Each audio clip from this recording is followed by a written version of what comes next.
Assalamualaikum warahmatullahi wabarakatuh. Perkenalkan, nama saya Chelsea Nuril Hapijah dari kelas 9C. Pada kesempatan kali ini saya akan membahas sedikit tentang menahan amarah. Kita pasti sudah tidak asing dengan kata menahan amarah, kayak woi tahan emosinya, sabar gitu ya, jangan marah-marah. Kayak kita pasti sering mendengar kalimat-kalimat tersebut terlontar dalam kehidupan sehari-hari. Oke, memangnya kenapa sih kita harus menahan amarah? Terus tuh emang manfaat menahan amarah sendiri tuh apa gitu kan ya?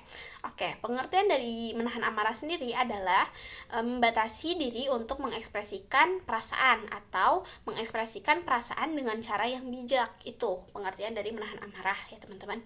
Teman-teman tahu nggak kalau misalnya Allah tuh paling suka sama orang-orang yang bisa menahan amarah atau bisa mengontrol dirinya sendiri dan tidak menjadi budak dari nafsunya gitu. Allah tuh paling suka sama orang-orang yang kayak gitu. Kenapa kok bisa tahu Allah tuh paling suka sama orang-orang yang kayak gitu? Karena ada ya diriwayatkan dalam sebuah hadis ya. Ini tuh kalau nggak salah diriwayatkan oleh Imam Al-Bukhari. Gini bunyi hadisnya tuh, la tahdob walakal jannah, janganlah kamu marah, sesungguhnya surga bagimu. Tuh teman-teman, jaminan buat orang-orang yang berhasil menahan amarah dan mengontrol hawa nafsunya tuh surga loh teman-teman. Itu lihat, jadi kita tuh bisa masuk surga lewat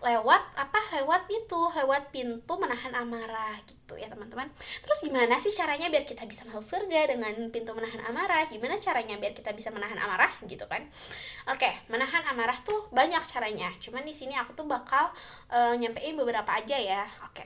Yang pertama, mengingat janji Allah. Kita tuh harus ingat teman-teman, kalau bisa kita lagi marah, kita tuh harus ingat, ya Allah, astagfirullahaladzim, aku harus ingat nih kalau misalnya aku menahan amarah sekarang, jaminannya surga. Astagfirullahaladzim, ini tuh bakal jadi pahala loh buat aku tuh harus ingat. Nah, harus ingat kayak gitu teman-teman, biar kayak mau marah nggak jadi ingat lagi itu. Jadi gitulah teman-teman. Oke, yang kedua, diam dan menjauh. Kenapa harus diam dan menjauh? Karena pernah dengar gak sih istilah kata mulutmu harimaumu? Atau pernah dengar gak ada biasanya ya kalau di pelang-pelang jalan gini, diamlah kalau tidak bisa mengatakan hal-hal baik, atau misalnya tidak bisa mengatakan hal baik, lebih baik diam. Pernah dengar gak kata-kata kayak gitu? Iya teman-teman, kenapa kita harus dianjurkan diam ketika marah atau misalnya menjauh ketika marah? Karena dikhawatirkan kalau kita ngomong waktu pas marah itu kan kayak gak terkontrol ya, kayak pikiran kita juga bakalan kayak gak fokus segala macam, pokoknya gara-gara emosi gitu kan ya. Jadi kita tuh melontarkan kata-kata yang bahkan menyakiti orang lain gitu loh. Orang yang kayak saling marah sama kita itu bakal menyakiti orang lain gitu. Terus kenapa menjauh itu? Supaya biar kita biar kita nggak ngomong ceplos-ceplos dan nanti nyakitin hati orang lain. Jadi mending menjauh dan diam gitu. Oke, langkah ketiga atau misalnya cara yang ketiga itu tuh bisa mengubah posisi. Misalnya kayak kita tuh marahnya tuh lagi berdiri, kita tuh bisa duduk misalnya tuh. Terus kalau misalnya lagi duduk kita masih marah nih, kita tuh udah duduk tapi masih marah, bisa tiduran gitu. Ini tuh diriwayatkan dalam sebuah hadis Abu Daud gitu ya, nomor 4782. Ini hadisnya sahih teman-teman. Jadi ini tuh mengubah posisi ya teman-teman kalau misalnya lagi marah gitu, biar marahnya hilang. Terus yang selanjutnya itu tuh meningkatkan kelemahan diri gitu ya. Kita tuh harus sadar gitu bahwa orang yang kuat adalah orang yang bisa mengendalikan diri saat marah. Itu orang yang kuat sebenarnya tuh yaitu orang yang bisa mengendalikan diri saat dia marah gitu. Jadi punya kontrol atas dirinya sendiri gitu. Oke. Yang selanjutnya tuh wudu dan mandi. Kenapa harus ada wudu dan mandi gitu? Karena teman-teman tahu kan kalau marah itu datangnya dari setan gitu, hawa nafsu itu datangnya dari setan segala macam. Tahu kan setan terbuatnya dari apa? Dari api kan. Nah, api itu bisa padam kalau sama air. Jadi kenapa ada wudu dan mandi gitu ya? Itu tuh ya itu buat memadamkan amarah kita atau buat meredam amarah kita gitu, biar kita tuh lebih tenang, lebih jernih lagi pikirannya gitu ya.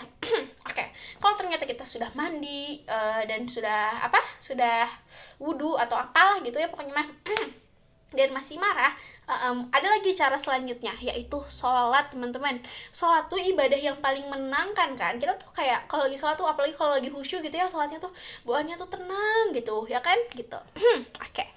Dan setelah cari cara itu, yang paling terakhir dan yang harus kita lakukan adalah sabar dan memaafkan. Karena dengan sabar dan memaafkan itu tuh bisa membuat hati kita tenang, melupakan masalah-masalah yang sebenarnya kayak udahlah lupain aja gitu loh, dan membuat diri kita lebih bahagia hari-harinya gitu ya. Oke. Terus selanjutnya ya teman-teman, kan udah nih cara-caranya. Terus sekarang manfaat kita menahan amarah tuh apa sih emangnya gitu, emang manfaatnya apa aja gitu. Nah di sini aku juga bakal nyampein beberapa manfaat kalau kita berhasil menahan amarah atau kita menahan amarah. Oke. Yang pertama tuh menjaga hubungan baik teman-teman, karena kebanyakan ya hubungan yang udah dijalin sekian lama gitu ya, yang baik-baik aja gitu kan, nggak gimana-gimana gitu, itu tuh bisa hancur, bisa kandas karena apa? Karena kita marah teman-teman, karena kayak terjadi kesalahpahaman mungkin, terus kita meluapkan emosi kita, akhirnya dua pihaknya sakit hati, pokoknya mah gitulah intinya mah ya, bisa hancur ya hubungan. Coba kalau misalnya kita menahan amarah kita berpikir lagi gitu kan ya, apa yang harus kita katakan segala macam, itu bisa jadi aja kayak hubungannya bakal tetap baik-baik aja walaupun banyak masalah segala macam. Kalau diatasinya secara baik-baik, gak pakai marah-marah, itu tuh bakal lebih enakan gitu.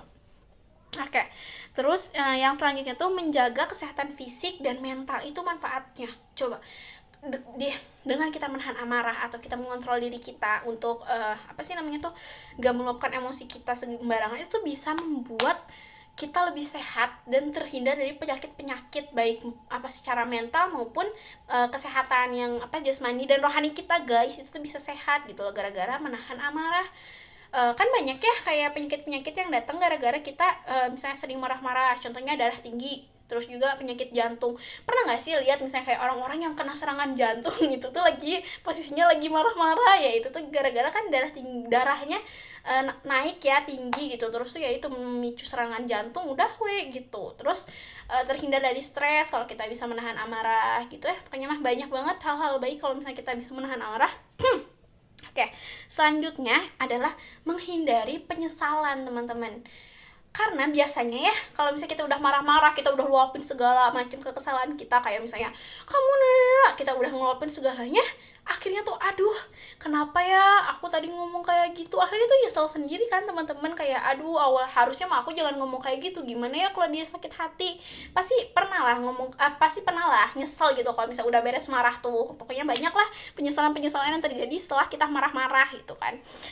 Terus selanjutnya tuh meningkatkan pengendalian diri teman-teman. Jadi kalau misalnya kita berhasil menahan amarah, itu juga bukti kita tuh bisa mengendalikan diri kita. Itu tuh bukti kita tuh kayak udah bisa berdiri di atas kaki sendiri gitu, ibaratnya gitulah. Jadi lebih dewasa dan lebih berpikiran jernih gitu ya.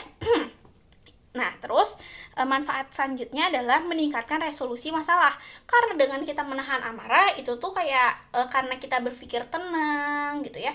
Solusi-solusi yang awalnya tuh gak ada gara-gara kita marah gitu ya, berpikiran pendek, itu tuh jadi ada gitu, jadi bermunculan seiring berjalannya waktu gitu kan, gara-gara kitanya tenang, kitanya gak marah-marah, dan kita tuh lebih kayak ya gitulah. Jadi solusi-solusinya tuh datang sendiri, dan biasanya dengan kita bersikap tenang seperti itu, pasti solusi-solusi yang datangnya itu tuh bakal baik dan dapat menyelesaikan masalah-masalah yang terjadi gitu. Nah, mungkin gitu aja ya teman-teman ya, kayak manfaatnya, terus juga cara-caranya untuk kita menahan amarah gitu ya. Nah, oleh karena itu teman-teman, marilah kita sama-sama untuk belajar menahan amarah, belajar mengontrol emosi kita gitu ya teman-teman. Karena banyak banget tuh ternyata manfaatnya, mulai dari segi kesehatannya ada, terus juga pahalanya jelas ada, dan jaminannya surga itu sih yang paling utama ya teman-teman ya. Siapa sangka coba dengan mencoba menahan amarah atau menahan amarah, itu tuh kita bisa dapat jaminannya surga gitu kan ya. Mungkin ya segitu saja yang dapat saya sampaikan. Kurang lebih mohon maaf. Terima kasih. Wassalamualaikum warahmatullahi wabarakatuh.